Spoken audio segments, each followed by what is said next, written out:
ایسی طاقتوں کے خلاف کانگریس لیڈر راہل گاندھی تحریک چلا رہے ہیں، نفرت کے خلاف محبت کو عام کر رہے ہیں۔ بنگلور پولیس کمشنر دیانند نے عید میلاد کی مبارکباد پیش کرتے ہوئے کہا کہ بنگلور پولیس ہمیشہ عوام کے ساتھ ہے، کوئی بھی مسئلہ پیش آئے تو لوگ پولیس سے رابطہ کریں۔ پولیس کمشنر نے عید میلاد کے جلسے اور جلوسوں کے پرامن انعقاد پر منتظمین کا شکریہ ادا کیا۔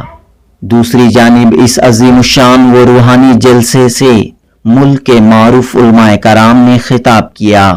کولکتہ سے آئے معروف عالم دین مولانا نثار احمد کولکتوی اور حیدرآباد سے آئے مولانا کاشف پاشا اور بنگلور کے معروف عالم دین مولانا ذوالفقار علی رضا نوری نے سیرت النبی صلی اللہ علیہ وسلم پر روشنی ڈالی۔ ان علماء کرام کے پرمغز اور شعلہ بیان خطابات سے لوگوں کو استفادہ کرنے کا موقع ملا۔